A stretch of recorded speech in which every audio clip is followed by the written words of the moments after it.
Déborah. Déborah Cohen, architecte intérieur. Marianne Baye, moi-même, responsable du service aménagement intérieur. On a décidé aujourd'hui de vous réunir, donc merci beaucoup d'avoir fait le déplacement. On est assez peu nombreux au vu du contexte du mois de mai, et merci à vous d'avoir pris le temps de venir. Ce matin, on va un petit peu vous présenter les dernières tendances en termes de matériaux, de coloris, etc. Dans tout ce qui est aménagement intérieur. Donc, avant de commencer, on va faire un petit résumé très rapide sur notre société, le comptoir Sénol du Bois.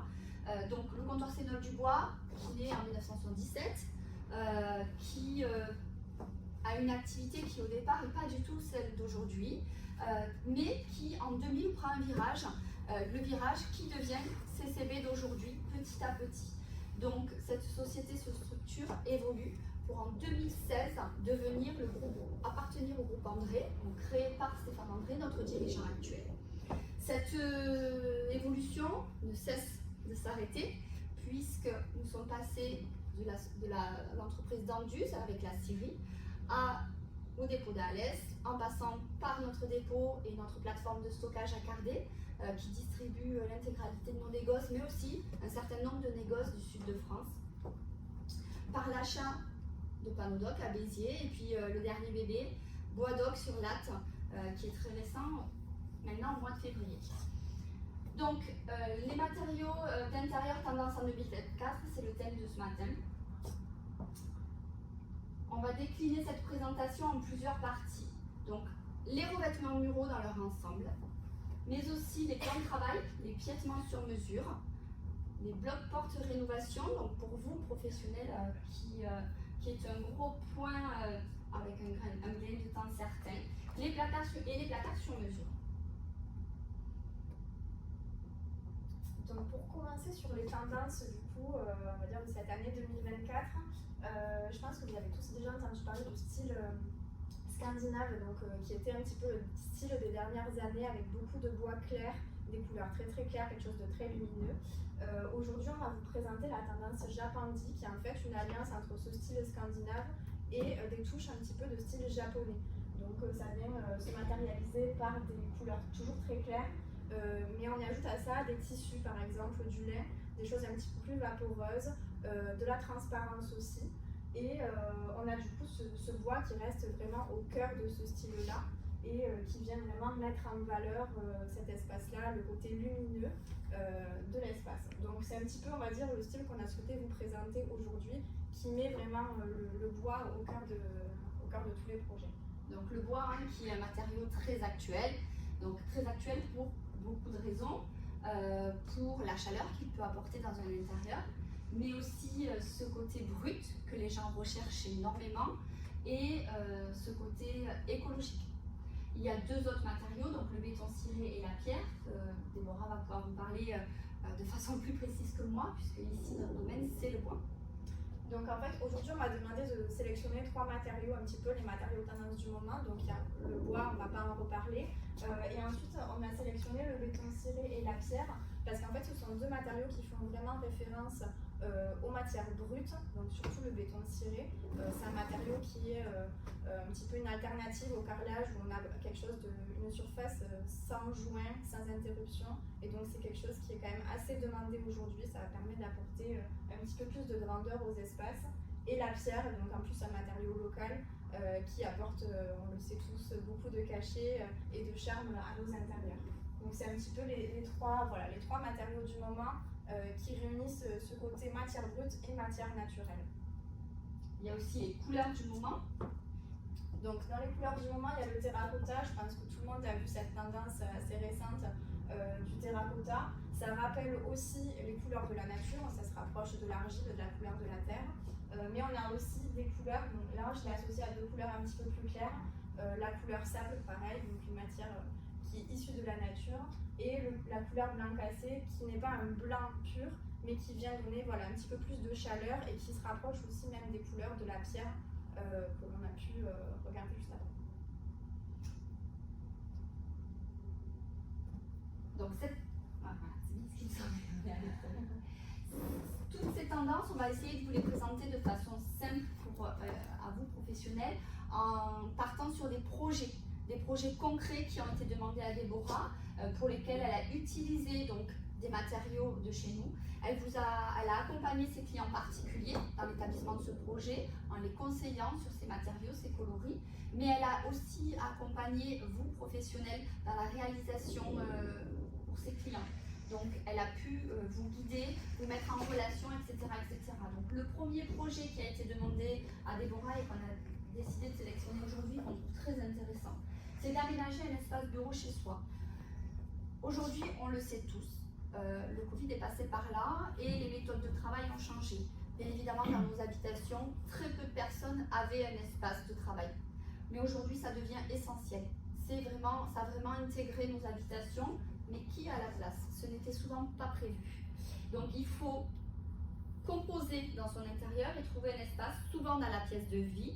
Donc, le but, c'était pour Déborah d'aller trouver cet endroit et de pouvoir l'équiper et l'aménager au mieux. Donc du coup, l'idée dans ce projet-là, les clients sont venus me voir et m'ont demandé de créer un coin bureau dans une salle à manger. Donc pour moi, premier objectif, ça a été de délimiter l'espace pour ne pas avoir un bureau fermé, on se comprend bien, il fallait que ça reste quand même dans la pièce de vie, mais quand même un petit cocon, un espace à part qui puisse servir donc d'espace bureau. Donc pour cela, la solution que j'ai utilisée, ça a été un claustre à bois, j'y reviendrai tout à l'heure, mais ça peut aussi se décliner de plusieurs manières. On va voir tout à l'heure qu'il y a plusieurs solutions qui s'offrent à nous pour délimiter un espace et créer ce fameux cocon qu'on a envie d'avoir. Deuxième objectif, ça a été de cacher les équipements multimédia. On sait tous qu'un bureau, c'est pas forcément hyper esthétique. On a un écran d'ordinateur, une tour, pas mal de choses. Et donc, l'idée ici, ça a été de privilégier le rangement fermé pour masquer un petit peu tout ça et avoir quelque chose de quand même assez esthétique. Et dernier point, c'est que finalement, cette contrainte donc, de créer un bureau dans une salle à manger, il fallait s'en servir comme support de décoration et que ça ne soit pas une verrue dans la salle à manger, qu'on ne pointe pas du doigt et qu'on se dise ils ont voulu créer un bureau, mais ça se voit en fait. Donc voilà. L'idée ici, donc moi comment je travaille, d'abord je viens prendre les mesures chez les clients. Donc ici en fait on a une grande salle à manger. Et donc je viens d'abord travailler en plan. Ici, si vous voulez, on avait l'espace au fond qui était un petit peu délaissé, un petit peu coupé. Donc l'idée, ça a été de venir créer une séparation avec un meuble télé qui sert d'un côté donc de meuble télé et de l'autre d'étagère et en même temps de claustra qui vient séparer l'espace bureau qui en fait prendra sa place dans le carré là que vous voyez tout en haut. Appuyé à ce plan-là, j'utilise pas mal d'images de référence pour aider le client au début à prendre un petit peu la bonne direction, savoir ce vers quoi, donc vers quel style on va se diriger. Donc là, c'était un petit peu les images d'ambiance que je lui avais proposées au tout début du projet. Donc ensuite, on passe en modélisation 3D. Donc là, vous pouvez voir le meuble télé dont je parlais tout à l'heure avec ce claustra qui vient jusqu'au plafond, qui vient du coup vraiment délimiter le coin bureau. Sur les images donc, qui suivent les trois autres, on a ce coin bureau donc, qui est séparé du coin salon séjour. On a aussi donc, des petites étagères qui viennent se fixer sur le claustra. Beaucoup de rangements fermés, comme on disait tout à l'heure, pour masquer un petit peu tout le côté multimédia, et puis même livres, archives, enfin voilà, on peut avoir pas mal de documents à cacher. Mais quand même quelques niches ouvertes pour ne pas non plus avoir quelque chose de trop brut et trop froid. Voilà, donner un petit peu de cachet. Donc dans cette solution, comme je disais tout à l'heure, on a utilisé le claustra pour délimiter l'espace, mais on peut aussi délimiter l'espace d'autres manières, notamment avec des parements muraux. Donc là, c'est la parole à Marianne. Donc les parements muraux, il en existe beaucoup. Certains qui peuvent être fabriqués directement par vous, professionnels, comme on a pu le voir précédemment, mais aussi des parements qui sont prêts à l'emploi. Donc par exemple le bain-pirail qui va donner un aspect bois effet brûlé. Il existe plein d'autres effets sur le bain-pirail, mais nous c'est celui-là qu'on a sélectionné. Ça va également donner de la profondeur puisqu'il y a du relief. Le relief c'est un assemblage de bois qui va donner cet aspect 3D. Nous avons également le parement mural à strata, donc qui est très tendance ces 2 dernières années, tout simplement constitué de litho. Donc le litho, la strata, c'est spécifiquement et principalement du chêne, mais plein d'autres essences peuvent être sélectionnées. Vous le voyez chez nous, nos locaux qui sont tout neufs et ça a été sélectionné. Donc c'est pas ce décor à strata à proprement parler qui a été choisi, mais on est tout de même sur du lithochène.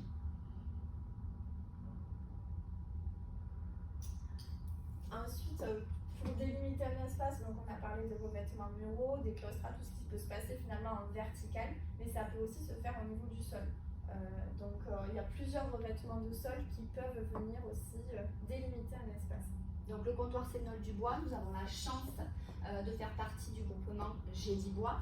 Donc Gédibois est un groupement national dans lequel nous sommes très investis puisque notre personnel a la possibilité de faire partie des commissions nationales pour choisir un certain nombre de produits, donc notamment les produits sols. Nous avons sélectionné des produits en stratifié et en contre-collé. Donc ici vous avez le produit contre-collé, je ne vais pas vous l'apprendre, parement massif bien évidemment, en 5 déclinaisons, mais également le stratifié en 5 déclinaisons aussi. Donc contre-collé, stratifié, je pense que c'est assez clair pour vous. On ne va peut-être pas rentrer dans le détail aujourd'hui de la différence de ces produits-là, mais en tout cas, quand vous allez chez vos clients et que vous refaites une partie de leur habitation, de leurs locaux commerciaux, le sol vient en premier lieu dans ces modifications-là. Et même quand on refait qu'une toute petite partie, on peut délimiter, comme le disait Déborah, son espace par le sol. Ce bureau, une fois l'emplacement choisi, la décoration choisie, l'esprit qu'on va vouloir donner à sa pièce, il va falloir y trouver un plan de travail. Donc chez CCB, vous allez pouvoir trouver ces plans de travail dans différentes matières, avec différentes fonctions. Le plan de travail stratifié, donc nous avons 36 décors en stock, je tiens à préciser, donc une rapidité de service, mais aussi le plan de travail massif. Donc vous allez pouvoir aller travailler de différentes façons, avec des vernis, des huiles, leur donner un rendu différent, tout en restant dans cet esprit nature. On va partir sur du piétement pour pouvoir supporter ce plan de travail. Donc les piétements, nous en avons en magasin, des piétements standards qui vont correspondre à la plupart de vos clients. Mais sachez que nous avons la possibilité d'avoir des piétements sur mesure. Nous avons un partenariat avec la société Ripaton, qui est pas très loin, basée sur Montpellier, qui réalise des piétements sur mesure. Donc ça peut amener vraiment un complément à vos clients particuliers qui ont parfois de vraies démarches pour se démarquer et aller chercher des produits de haute qualité.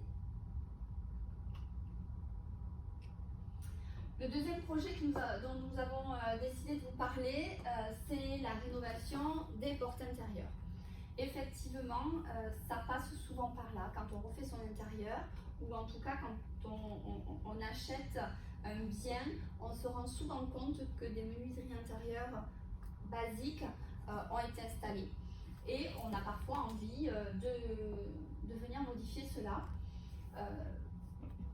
Il y a quelques années, c'était encore un gros travail pour vous, artisans, des pauses totales, beaucoup de travail, il fallait revenir sur de la peinture ensuite, refaire passer plaquiste, etc. Plus besoin de passer par là. Vos clients qui veulent changer leur menuiserie intérieure, nous avons des solutions de rénovation avec des huisseries bien particulières qui s'adapteront sur les existantes. Donc plein de décors, plein de possibilités aussi. Aujourd'hui, vous avez à l'écran la société Coulidor, donc vous retrouverez en bas. Beaucoup des partenaires dont on parle ce matin sont en bas dans notre hall, donc vous pourrez aller les rencontrer. Ils vous présenteront leurs produits. Il s'agit de portes en mélaminé, mais nous avons aussi ce principe-là pour des portes massives. Donc voilà, quelques réalisations d'aménagement et surtout de modification de menuiserie intérieure. Vous voyez, le résultat est bluffant. On ne voit absolument, on ne peut pas s'imaginer que l'intégralité de l'huisserie et du bloc-porte a été changée. Donc on vous présente quelques portes qui sont stockées au comptoir Sénol du Bois. Donc à Meplaine, à Malvéolaire, mais mélaminé, autres. Troisième projet mené par Déborah pour ses clients. Donc là, en fait, sur ce projet-là, on m'a demandé de créer beaucoup de rangements. Donc à la base, c'était une pièce dédiée pour un dressing, mais il y avait aussi une problématique, on me demandait de faire un petit bureau aussi. Et une pièce assez petite avec en plus une géométrie un peu particulière, des angles pas forcément droits, donc c'était un petit peu compliqué. L'idée, donc dans des petits espaces comme ça, si j'ai un conseil à vous donner, c'est d'utiliser toute la hauteur sous plafond. Ça va nous permettre à la fois de venir utiliser, du coup, optimiser le rangement jusqu'en haut, donc on va gagner en surface de rangement, et ça va permettre aussi de confondre le placard dans un mur, et donc d'agrandir l'espace visuellement, de ne pas avoir une espèce d'armoire posée au niveau de rien. Donc l'idée c'est vraiment voilà, d'utiliser toute la hauteur, d'avoir pas mal de rangements fermés, mais on vient quand même utiliser des petites niches ouvertes, un petit peu comme sur le projet précédent, pour quand même donner un côté un peu plus chaleureux, associer des petits éléments de décoration et donc donner un petit peu plus de rythme aussi à cet espace-là. Je vous ai mis quelques dimensions pratiques, mais bon, vous devez déjà les connaître pour une profondeur de penderie, une profondeur de bibliothèque. Voilà, on vient jouer un petit peu sur les profondeurs. Je peux passer ça. Donc là, ce sont un petit peu les images d'inspiration que j'avais présentées aux clients au tout début du projet, comme sur le projet précédent. Donc vous voyez, pour la plupart, ce sont des rangements en toute hauteur, beaucoup de portes pleines, fermées, beaucoup de bois encore, et donc quelques espaces bureaux qu'on vient ajouter vraiment voilà, dans un angle avec des petites niches ouvertes. Donc ça, c'est vraiment la pièce du projet. Donc, comme je vous ai expliqué tout à l'heure, elle avait une forme un petit peu particulière. Donc l'idée que l'on a eue, ça a été de travailler et d'utiliser le seul angle droit que j'avais dans la pièce, en utilisant du rangement fermé sur ces deux linéaires-là. Et ensuite, on est venu se servir de la menuiserie de la fenêtre, la seule ouverture qu'on avait dans la pièce, pour positionner le plan de travail en chêne massif au droit de la fenêtre, et quelques niches décoratives qui viennent nous permettre de récupérer cet angle qui était un petit peu compliqué à aménager avec ce rangement classique fermé. Et donc ça apporte un peu la touche déco aussi de la pièce. Voilà, donc là vous avez les visuels 3D à gauche et la réalisation qui a été faite. C'était des photos en cours de chantier par le menuisier, voilà. Donc beaucoup de rangements fermés à gauche et puis ces niches ouvertes qui permettent de rattraper cet angle un peu bizarre. Projet 4 et dernier projet, donc un nouveau produit chez nous qui est rentré il y a très peu de temps, le tricol. Vous pourrez le voir si vous le souhaitez dans notre extension de showroom, puisque nous avons aménagé en fond de showroom un espace fermé, une petite maisonnette où on présente ce produit. Donc ce produit qui a un vrai intérêt pour vous professionnels. C'est un produit qui va permettre beaucoup de choses, qui va pouvoir permettre de créer un espace totalement fermé, donc créer une cloison chez vos clients. Comme on pourrait monter une cloison placo sur rail placo, mais là on sera directement en panneau stratifié. Donc pas de jointure, donc on a l'impression d'avoir un mur plein, les clients ne verront pas, il s'agit de panneaux, mais les clients ne verront pas de joints. Donc on est vraiment sur un panneau plein. On peut associer pas mal de décors ensemble si les gens veulent délimiter et faire une niche, enfin pas une niche pardon, mais veulent créer par exemple un tableau comme on l'a derrière. Donc pour vous professionnels, ce produit-là va vous permettre également de ne pas sous-traiter. Pourquoi? Demain vous souhaiteriez mettre du revêtement mural sur un mur. Mais de façon partielle, vous seriez obligé de faire intervenir quelqu'un qui viendrait construire le mur, qui viendrait poncer, qui viendrait peindre, vous ensuite qui viendrez mettre votre touche de menuisier et placer un revêtement mural. Là, tout va pouvoir être fait par une seule personne, vous-même, donc pas de sous-traitance, pas de poussière, puisque de toute façon, il n'y a qu'un intervenant, des plaques qui vont être découpées comme on découpe une plaque de mélaminée ou de stratifié, avec les outils que vous connaissez bien. On va pouvoir gagner du temps sur les chantiers également, puisque vous êtes, encore une fois, je le dis, le seul intervenant. Et créer voilà, des nouveaux espaces dans des bureaux, dans des habitations, etc., etc. Donc un produit qui a un intérêt tout particulier, je pense, pour des professionnels. Moi, si j'avais juste quelque chose à rajouter, parce que je ne connaissais pas non plus ce produit-là, et ce que j'ai trouvé super intéressant, c'est qu'en fait, moi, donc, quand je fais du suivi de chantier, j'ai affaire à plusieurs artisans, et finalement, avec ce produit-là, comme disait Marianne, il n'y a qu'un seul intervenant, il n'y a aussi pas de temps de séchage, parce que du coup, il n'y a pas le temps de faire les bandes de poncer, de sécher, ensuite de peindre, d'attendre plusieurs couches, etc. Là, on a un matériau qui est fini et qui vient directement sur les rails placo. Donc je trouvais que c'était hyper intéressant et qui apporte aussi un côté déco non négligeable, parce que du coup on peut créer toutes sortes de décors, que ce soit du bois ou d'autres. Et en rénovation, du coup, un mur qui va être irrégulier et qui va être compliqué à habiller, on rattrape tout de suite cette irrégularité également. J'ai une question, j'ai pas compris. Après on le peint, Donc, on le laisse comme ça. C'est justement, voilà, c'est plusieurs aspects bois. Donc il y a plusieurs coloris, matières, enfin différentes. Mais c'est fini. Terminé. D'accord. Comme si tu prenais un panneau et que tu le mettais sur le mur. D'accord. Okay. Voilà. Sauf que là, tu n'as pas de jointure. Tu vois aucun effet aucun effet. Tu as l'impression d'avoir un mur plein. Comme là, tu as un mur blanc, tu aurais un mur dans les tons bois. D'accord. Donc c'est un panneau à MDF, si on veut rentrer un petit peu dans le produit, par voie de séparation, c'est ce qui est dit et qui est posé en reliure langaise. Donc 12 décors sur commande sont possibles, avec des délais qui varient environ de 10 jours à 3 semaines maximum. En tout cas, merci beaucoup d'avoir pris ce temps. On vous a accueilli aujourd'hui dans cette nouvelle salle qui, les travaux ont été finis. Donc tout à l'heure, on parlait de l'évolution de CCB, mais voilà. Cet espace fait partie de l'évolution de CCB, c'est pourquoi on tenait vraiment à vous recevoir aujourd'hui. C'est notre salle de réunion, les bureaux administratifs se trouvent derrière. Si vous en avez envie, vous pouvez vous mettre à la fenêtre et constater voilà, cette belle structure dans laquelle nous travaillons et toutes les possibilités qui s'offrent à nous aujourd'hui ici.